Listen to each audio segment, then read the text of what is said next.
कन्वैलेंट plasma therapy and vaccine. तो जब testing की बात हमने कर ली तो उसके बाद एंटीबॉडीज़ के बारे में जब काफ़ी बात चलती रही, तो इम्यूनिटी के बारे में, कोरोना के बारे में काफ़ी बातें चल रही थी, तब एक बात और सामने आई थी कि प्लाज्मा थेरेपी से भी इम्यूनिटी दी जा सकती है, और इट इज़ आर्टिफिशियल इम्यूनिटी। क्योंकि अगर कोई पेशेंट कन्वैलेंट नहीं हो पा रहा है, तो उसमें इम्यूनिटी नहीं बन पा रही है, तो उसमें अगर किसी और पेशेंट जो ऑलरेडी रिकवर हो चुका है, बिकॉज इंडिया में रिकवरी रेट भी काफ़ी सही चल रही थी, तो प्लाज्मा थेरेपी पे काम अच्छी तरह से भी हो रहा था। तो इसमें प्लाज्मा थेरेपी, प्लाज्मा को एक्चुअली हम ट्रांसफ्यूज़ करते हैं जो अदर पेशेंट में, ताकि उसमें वो ऑलरेडी जो एंटीबॉडीज़ जनरेट हो गई हैं उसको उसमें ट्रांसफ़र किया जा सके। तो एक तरह से तो ये एक पैसिव इम्यूनिटी होती है, क्योंकि एक्टिव आपकी बॉडी एक्टिवली नहीं एंटीबॉडीज़ जनरेट करती, उसको हम एंटीबॉडीज़ प्रोवाइड कर रहे हैं थ्रू द आर्टिफिशियल मीन्स। सो ये इसमें हमने काफ़ी ट्रायल्स किए थे, वी कैन नॉट से कि ये पूरी तरह से सक्सेसफुल था या फिर there is some doubt, but trials using in the antibodies rich blood of patients जो कि क्योर हो चुके हैं कोविड-19 से। सो इसमें क्या होता है कि giving patients a transfusion with plasma एक तरह से सीरम होता है from those who have developed antibodies, और इसको हम इस प्रोसेस को कहते हैं प्रोसेस ग्रांट पैसिव इम्यूनिटी।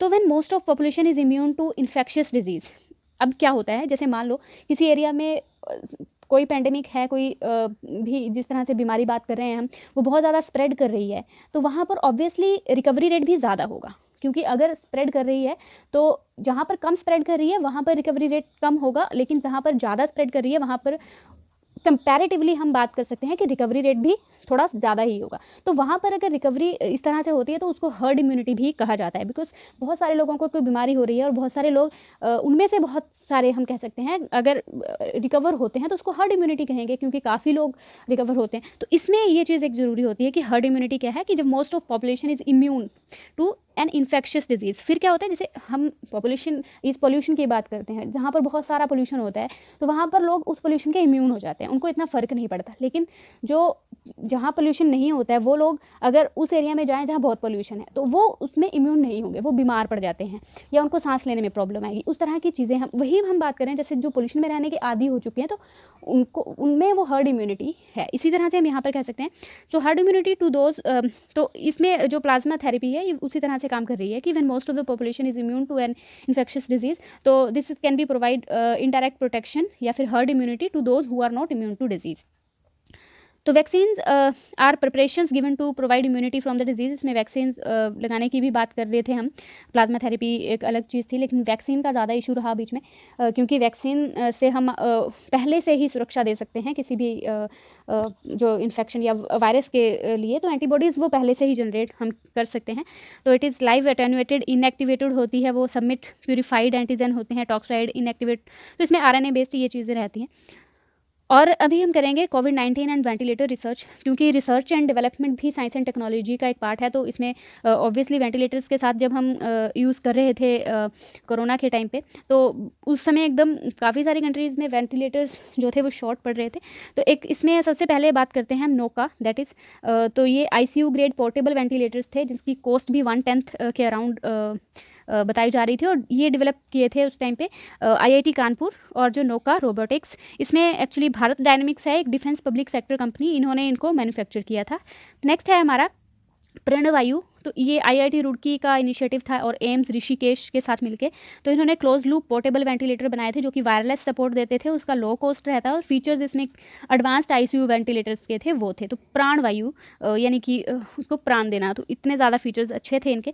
उसके बाद था रुहदार, तो ये भी काफ़ी लो कॉस्ट मैकेनिकल वेंटिलेटर था, प्रोटोटाइप जो कि टारगेट करा था स्पेसिफिकली एट एमरजेंसी सिचुएशंस, और ये बनाया था आईआईटी बॉम्बे और आईआईटी श्रीनगर, एनआईटी श्रीनगर में जो है, और Islamic university of science and technology Pulwama भी साथ में थे।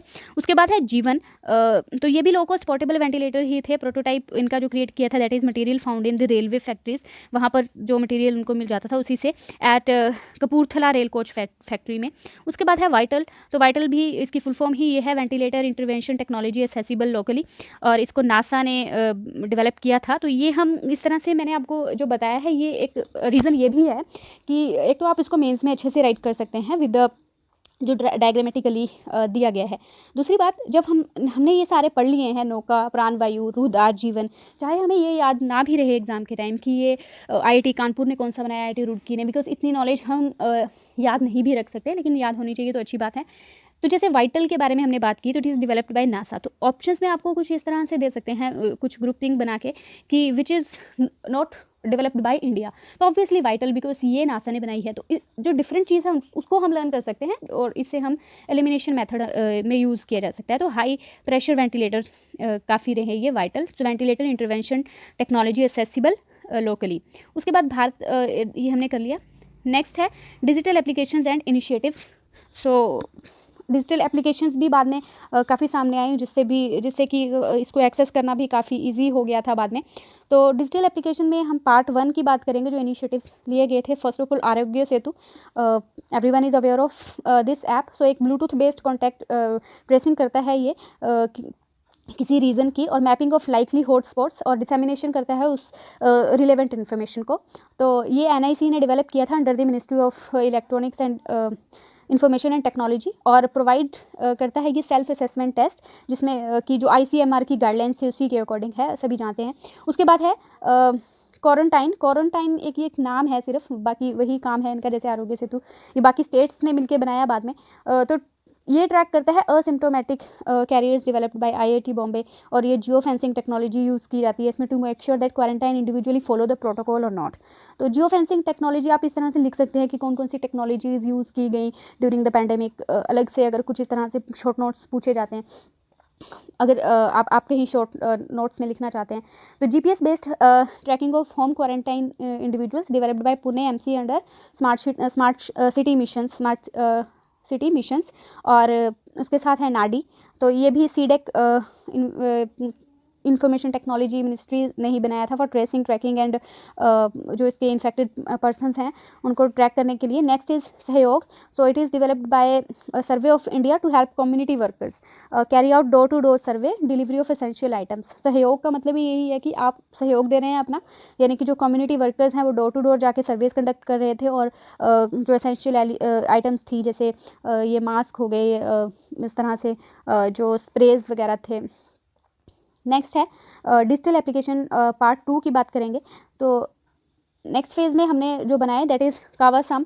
This is developed by Chennai based combat vehicle research and development establishment under DRDO। और उसके बाद my government corona help desk भी था। तो जो कावासम की हमने बात की, इट इज़ जियो फेंसिंग। ये भी जियो फेंसिंग है ऑफ होम्स और institutionally quarantine persons whose movement can be monitored. तो वही बात है कि क्वारंटाइन में अगर कोई है और वो मूवमेंट आप उसकी ट्रेस कर सकते हो, मॉनिटर कर सकते हो, like there were curfews and lockdown at that time. So that is the thing. उसके बाद my government corona help desk, it is artificial intelligence enabled platform as a chat box to help citizens getting latest information related to COVID-19। तो इसमें help desk में वही चीज़ें हैं कि आपको लेटेस्ट इन्फॉर्मेशन मिलेंगी। उसके बाद है आयुष संजीवनी। So this is by Ministry of Ayush and Ministry of Electronics and Information Technology to help generate data on acceptance and uses of Ayush से रिलेटेड है, दवाइयाँ वगैरह देते हैं, तो उसमें भी इसको काफ़ी इंक्लूड किया गया। Next is eSanjeevani. तो eSanjeevani is developed by CDAC to bridge the digital divide, extending specialised health care services in rural और isolated areas. That is comprehensive telemedicine solution है ये। तो ये एक तरह से वही था कि जो काफ़ी आइसोलेटेड एरियाज़ हैं जहाँ पर नहीं पहुँचा जा सकता, रूरल एरियाज़ हैं, तो उसमें थोड़ा सा इसको डिजिटली पहुँचाने की कोशिश की गई। तो जियो फेंसिंग ऑफ होम्स हमने बात कर ली थी, कवासम में भी थी, और जो अदर उससे पहले भी हमने बात करी थी।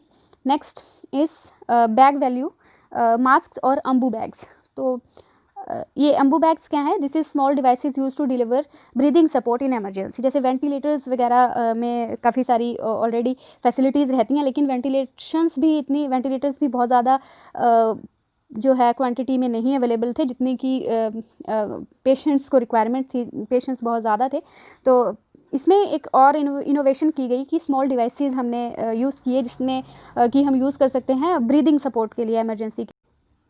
नेक्स्ट इसमें जो है एक्चुअली पोर्टेबल और अफोर्डेबल हैं, क्योंकि इसको कहीं भी आप रख सकते हो अपने साथ। सूटेबल फॉर रिमोट एरियाज़ और villages and these are currently hand powered. इसको आप हाथ से ही वो यूज़ करते हैं, जिस तरह से ऑक्सीजन वो यूज़ करते हैं। तो and therefore not suitable for continuous use. इसको हैंड से अगर आप यूज़ करेंगे तो आप कॉन्टिन्यूसली जैसे वेंटिलेटर्स में होता है वैसे नहीं यूज़ कर सकते। तो इस तरह के similar devices can be manufactured और powered by an electric source like battery वगैरह यूज़ कर सकते हैं। लाइक अभी हैंडमेड था, शायद अभी आज की डेट में हो भी गया हो।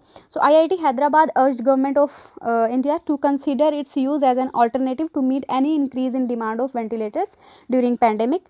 तो इस तरह का ये डिवाइस है, जैसे मैंने बताया, तो हैंड से इसको प्रेस किया जाता है।